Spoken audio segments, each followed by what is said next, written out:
Our second reading is from the Gospel of Luke. I've come to light a fire on the earth.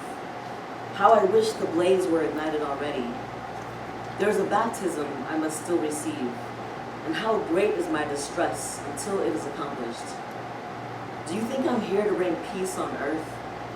I tell you, the opposite is true. I've come to bring division. From now on, a household of 5 will be divided, 3 against 2 and 2 against 3, father against son, son against father, mother against daughter, daughter against mother, mother-in-law against daughter-in-law, daughter-in-law against mother-in-law. Jesus said again to the crowds, when you see a cloud rising in the west, you immediately say that rain is coming, and so it does. When the wind blows from the south, you say it's going to be hot, and so it is. You hypocrites, if you can interpret the portents of earth and sky, why can't you interpret the present time?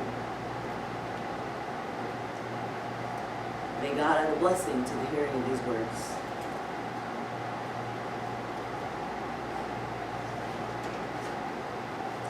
Let's pray.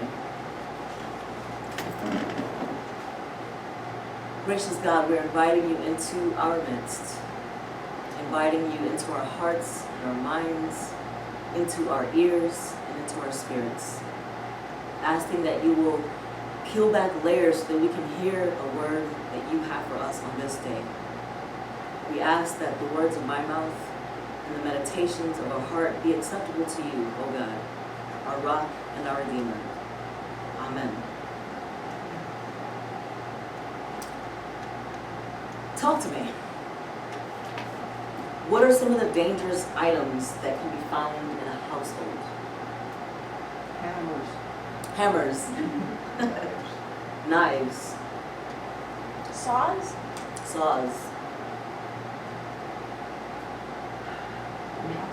Matches.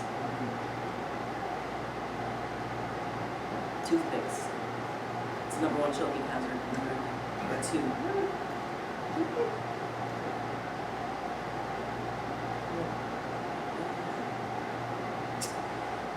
Those are all dangerous.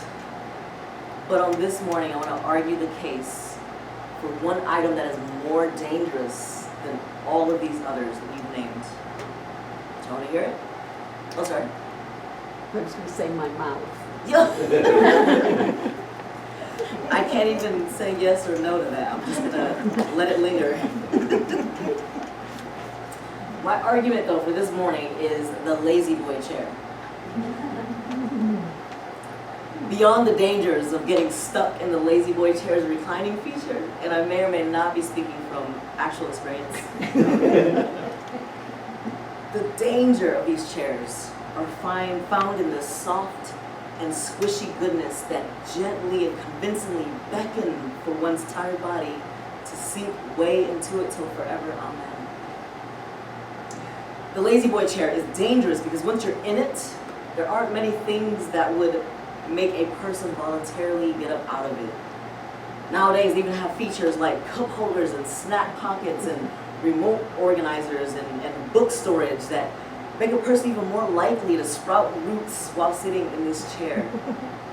A few years ago, and I really hope it was a fake ad, there was one of these recliners with a toilet built into it, which is probably one of the only reasons a person would on purpose leave this very comfy chair. I'm thinking about this dangerous household item as we hear from the Gospel of Luke this morning. The Jesus we encounter in this portion of his writing is not at all like the sanitized Jesus we more readily find in culture. This Jesus isn't meek or mild. This Jesus isn't sitting peacefully under a tree, petting an adorably fluffy lamb with children quietly gathered all around his feet. This Jesus shows up with some uncharacteristic belligerence. He says, I've come to light a fire on the earth, and oh, how I wish the blaze already were ignited. There's a baptism I must still receive, and how great is my distress until it is accomplished. Do you think I'm here to bring peace on earth? I tell you what, the opposite is true. I have come to bring division. From now on, a household of 5 will be divided, 3 against 2 and 2 against 3. Father against son, son against father, mother against daughter, daughter against mother, parent against child, child against parent, in-laws against in-laws. You get the idea. Let me backtrack just a smidge to give this speech some context. At this point in the story, according to Luke, Jesus was steadily on his way to Jerusalem, fully aware of how his ministry up until that point would come to a head and tip the scales in a way that would eventually result in his death. Jesus is well aware of the political and cultural backdrop and how they will likely react with this radical and expansive message that he had been bringing into the world. Like history has helped us know what he knew back then, the baptism ahead of him is not the kind he'd already experienced with water, but a baptism that's kindling his distress until the deed of his death is done. He knows things are about to get real and fast. In this moment, he's feeling the weight of it all and is ready to just have it be here once and for all. Though not in the same way, this actually feels relatable. Knowing the various dreaded things ahead are going to happen, we set our faces, gird our loins, and we brace ourselves for what is yet to come. It would also maybe be helpful to know that when Luke was writing these stories, it wasn't like sports commentators giving us the play-by-play as the story unfolded. These are tales that were told several decades later. And this is important because the ways in which he tells the story is shaped for a particular audience in a particular time, dealing with particular issues in their particular lives. As we listen to these same stories these thousands of years later, we need to also be mindful of the particularities of our current context, which are so easy to connect nowadays. It almost feels silly to say this out loud. But even so, I think it's essential to point that out. And especially because Christianity of our time and place is not like the Christianity of our ancestors. Their version was not compatible with mainstream culture or politics. They were othered in a way we don't have to face in our context, even though our flavor of Christianity doesn't resemble the kind that supposedly represents this country. People in other parts of the world would receive this message quite differently than we do in our part.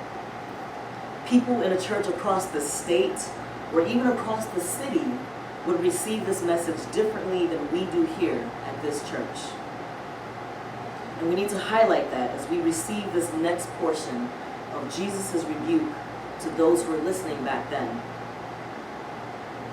When you see a cloud rising in the west, he says, you immediately say that rain is coming, and it does.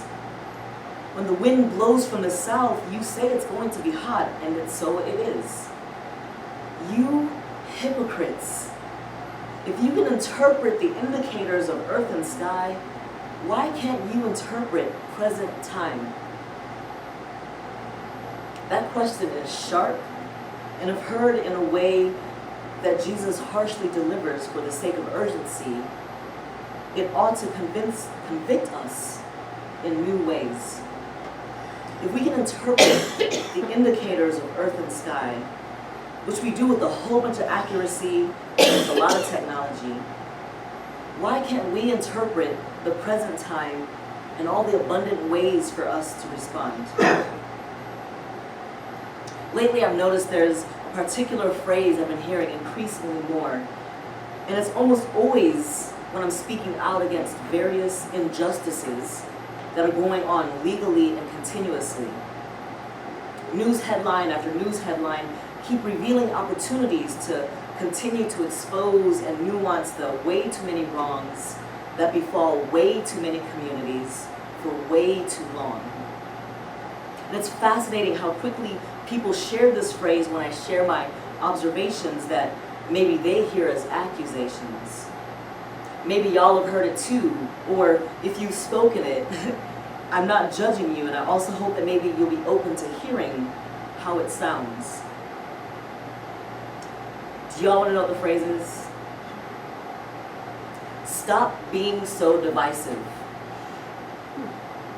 or some variation of that. Have y'all heard it?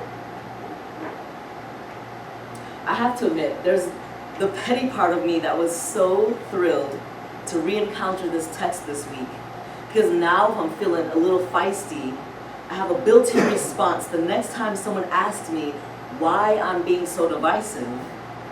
I'm just trying to follow Jesus. And he literally said, I've come to bring division. But beyond my petty moments and self-amusement, because I am funny, when people accuse me or many others who are exposing our culture's normalized ills of being divisive, it seems to be the truths we name are activating discomfort in the people who lean into this phrase. Though I don't personally use the phrase, please do not get the idea that I am exempt from that same defensive posture when my levels of comfort are pushed to the edge. Perhaps my familiarity with identities that are not in the center have padded my experiences, but I'm still very far from being exempt. I too love getting to lounge in metaphorical lazy boy chairs and can be resistant when someone else challenges the places I'm privileged to relax. But here's what I've come to know about this Jesus we're called to follow. When Jesus shows up, discomfort is very close by. When Jesus shows up, everything is flipped out of order. And for those of us who like things ordered, this may very well feel quite uncomfortable. And that is quite all right. Because it's precisely in those moments of feeling disheveled that we're most able to do the difficult work of growing into God's vision for us. Jesus agitates us in new ways of seeing and being in the world. Jesus stirs things up so we don't get too comfortable like we do in those dangerous chairs, or become complacent in our own understandings of being blessed or favored by God. Things get shooken up, and nothing is as it was. The listeners back then were sent into the world not back to their familiar and comfortable lives as they once knew them, but into the very same world that executed their beloved teacher and friend. We are sent into the world not back to our familiar and comfortable lives, but into the same world that criminalizes people based on the melanin in their skin, and ravages families based on the countries of their birth, and criminalizes communities based on their economic capacities, and so much more. Luke reminds us that God is not calling us to be comfortable. God isn't sending us back to familiar places.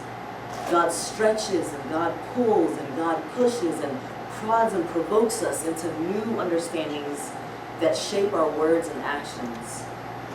God cleverly moves things around so that we're compelled to reimagine ways in which the world can more closely resemble God's realm. And we are called into partnership with a disruptive and divisive God who unifies us beyond our comfort zones.